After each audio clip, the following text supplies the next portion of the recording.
என் குடும்ப உறவுகள் அனைவருக்கும் வணக்கம்.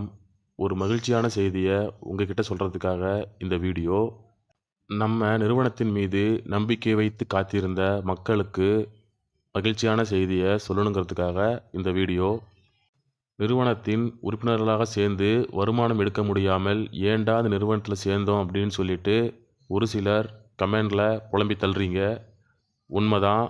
ஏன்னா உங்களுடைய சூழ்நிலை உங்களை இந்த மாதிரி பேச வைக்குது. நிறுவனத்தின் மீது நம்பிக்கை வைத்திருக்கும் பல உறுப்பினர்களுடைய நம்பிக்கையே நிறுவனம் தொடர்ந்து செயல்பட வேண்டும், மேலும் உறுப்பினர்களுக்கு வருமான வாய்ப்பை தொடர்ந்து கொடுத்து கொண்டே இருக்க வேண்டும் என்பதுதான். மக்களின் நிறுவனமான நமது நிறுவனம் மோசடி நிறுவனம் என ஒரு சிலர் தொடர்ந்து குற்றச்சாட்டுகளை வைத்து வந்தார்கள். அதனை தவறு என நிரூபிக்கவும், நிறுவனம் மீதுள்ள வழக்கை சட்ட ரீதியாக சந்திக்கவும் நம்ம நிறுவனத்தின் எம்டி அவர்கள் 90 நாள் நீதிமன்ற காவலில் இருந்தார். அப்படி அவர் இருக்கும் பொழுது லட்சக்கணக்கான மக்கள் நம்ம நிறுவனம் தொடர்ந்து இயங்கவும் எம்டி அவர்கள் நல்ல முறையில் ஜாமீன் கிடைத்து வெளியே வர வேண்டும் என கடவுளிடம் வேண்டுதல் வைத்தார்கள். நம்பிக்கையோடு காத்திருந்தார்கள். மக்களுடைய நம்பிக்கைக்கும் வேண்டுதலுக்கும் கூடிய விரைவில் பலன் கிடைக்கப் போகிறது. நமது நிறுவனம் கூடிய விரைவில் தொடர்ந்து இயங்கப் போகிறது. அதுவும் முன்பை விட பல மடங்கு மக்கள் சக்தியுடன் நமது நிறுவனம் தங்கு தடையின்றி அரசு விதிகளுக்குட்பட்டு தொடர்ந்து செயல்பட போகிறது. பல்வேறு கஷ்டமான சூழ்நிலைகளை தாங்கிக் கொண்டு நிறுவனம் நன்றாக செயல்பட்டால் போதும் என நினைக்கும் ஒவ்வொரு உறுப்பினர்களுடைய ஆசையும் கூடிய விரைவில் நடைபெறப் போகிறது. நிறுவனம் தொடர்ந்து செயல்பட்டால் போதுமா? ஏற்கனவே காத்திருந்த புதிய உறுப்பினர்களுக்கு பேவுட் பற்றி எந்த தகவலும் கிடையாதா என நீங்கள் கேட்கலாம். நமது நிறுவனம் எந்த ஒரு தடையும் இன்றி செயல்பட்டாலே நிறுவனத்தின் உறுப்பினர்களுக்கு தொடர்ந்து பேவுட் கொடுக்க முடியும். எனவே மக்கள் யாரும் கவலைப்பட வேண்டாம். நிறுவனம் தொடர்ந்து செயல்பட போகிறது. அதுவும் கூடிய விரைவில் செயல்பட போகிறது. நிறுவனத்தின் உறுப்பினர்கள் தொடர்ந்து வருமான வாய்ப்பை பெறப்போகிறார்கள். அதில் எந்த ஒரு மாற்றமும் கிடையாது. நமது நிறுவனத்தின் உறுப்பினர்கள் ஒரு சிலர் நம்ம நிறுவனத்திற்கு எதிராக செயல்பட்டு வருகிறார்கள். இதில் பெரிய சோகம் என்னவென்றால், அவர்கள் ஏற்கனவே நிறுவனத்தின் உறுப்பினர்களாக இருந்தவர்கள் ஒரு சிலரின் மிரட்டலுக்கு பயந்து நிறுவனத்திற்கு எதிராக துரோகம் செய்து வருகிறார்கள். நமது நிறுவனத்தின் உறுப்பினர்கள் இல்லாத ஒரு சிலர் கூட நம்ம நிறுவனத்தை செயல்படக்கூடாது என முயற்சி செய்து வருகிறார்கள். நமது நிறுவனத்தின் உறுப்பினர்கள் ஒன்றை மட்டும் தெளிவாக புரிந்து கொள்ள வேண்டும். நன்றாக செயல்பட்டு கொண்டிருந்த நமது நிறுவனம் மீது கடந்த 2 ஆண்டுகளாகவே தேவையற்ற பல குற்றச்சாட்டுகளை சமூக ஊடகங்களிலும் டிவி சேனல்களிலும் தவறான செய்திகளை மட்டுமே சொல்லி நமது நிறுவனம் மீது ஒரு போலியான குற்றச்சாட்டை வைத்தார்கள். நம் நிறுவனத்தால் ஏமாற்றப்பட்டு மக்களாக சென்று நிறுவனத்துக்கு எதிராக புகார் கொடுக்கவில்லை. யாருடைய காலிலும் விழுந்து எங்களுக்கு நீதி வாங்கி கொடுங்கள் என்று கேட்கவும் இல்லை.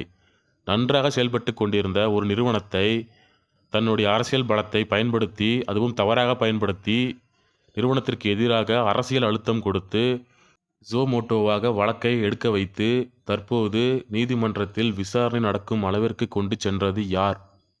யாருடைய சுயநலத்தின் பெயரில் இது நடந்தது? உண்மையாகவே நமது நிறுவனத்தின் எம்டி அவர்கள் மோசடி செய்திருந்தால் இந்த பிரச்சனை ஆரம்பிக்கும் முன்பாகவே முன்கூட்டியே தனது குடும்பத்துடன் வெளிநாடு தப்பித்து சென்றிருக்கலாம். ஆனால் அப்படி செய்யவில்லை. காரணம், நமது நிறுவனம் மக்களுக்கான நிறுவனம். எனவே நமது நிறுவனத்தையும் நிறுவனத்தின் உறுப்பினர்களையும் காப்பாற்ற வேண்டும் என்பதற்காக சட்ட ரீதியாக சென்று நிறுவனத்தை காக்க போராடி வருகிறார். ஏன் சரணடைய வேண்டும்? 90 நாட்கள் ஏன் சிறைக்காவலில் இருக்க வேண்டும்? எல்லாம் நம்ம நிறுவனத்தையும் நிறுவனத்தை சார்ந்த மக்களையும் காப்பாற்றுவதற்காக மட்டுமே. ஒரு சிலரின் தவறான தூண்டுதலின் பெயரில் நிறுவனத்திற்கு எதிராக புகார் கொடுத்துவிட்டு தற்பொழுது என்ன செய்வதென்று தெரியாமல் முழித்து வருகிறார்கள். ஏனென்றால் நிறுவனத்திற்கு எதிராக புகார் கொடுத்தவர்கள் பணம் எப்பொழுது வரும் என்று கேட்டால், நீதிமன்ற விசாரணைக்கு பிறகு நிறுவனத்தின் சொத்துக்கள் முடக்கப்பட்டு பிறகு ஏலம் விட்டு அதன் பிறகுதான் பணம் கிடைக்கும் என்று சொல்கிறார்கள். இந்த செயல்முறை நடந்து முடிவதற்கு 5 ஆண்டுகள் ஆகிவிடும் போல. அதற்குள் நமது நிறுவனம் அனைத்து தடைகளையும் தாண்டி நல்லபடியாக செயல்பட போகிறது. எனவே நிறுவனத்தை மட்டுமே நம்பியிருக்கும் மக்களை நிறுவனம் கண்டிப்பாக காப்பாற்றும். அதில் எந்த ஒரு மாற்றமும் கிடையாது. நான் ஏற்கனவே பலமுறை சொல்லியது போல, உங்களுக்கு நிறுவனத்தின் மீது நம்பிக்கை இல்லை என்றால் உங்களின் சுய விருப்பத்தின் பெயரில் நீங்கள் நிறுவனத்திற்கு எதிராக புகார் கொடுங்கள். யாருடைய தூண்டுதலின் பெயரில் நீங்கள் புகார் கொடுக்க வேண்டாம். நாளை உங்களுக்கு ஏதேனும் பிரச்சனை வந்தால் உங்களை புகார் கொடுக்க சொன்னவன் ஒதுங்கி விடுவான்.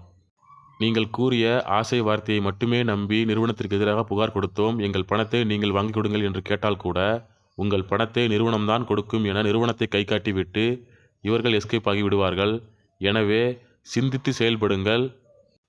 நமது நிறுவனத்தின் உறுப்பினர்களுக்கு ஒரு மகிழ்ச்சியான செய்தி. கடவுள் துணையோடு மக்கள் ஆசியுடன் நமது நிறுவனம் மீண்டும் செயல்படப் போகிறது. இதை மட்டும் நான் உறுதியாகச் சொல்கிறேன். மேலும் நிறுவனத்தை பற்றிய பல தகவல்கள் அடுத்தடுத்து வர உள்ளன. அவற்றை விசாரித்து உறுதியான பிறகு நம்ம சேனல் வீடியோவாக வெளியிடப்படும். காத்திருங்கள். நல்லது நடக்கும். அதுவும் கூடிய விரைவில் நடக்கும். நல்லவர் லட்சியம் வெல்வது நிச்சயம். நன்றி, வணக்கம். ஒன்றை சொல்ல மறந்துவிட்டேன். இந்த வீடியோவில் தெரிவது விளக்கு அல்ல, அது நிலவு.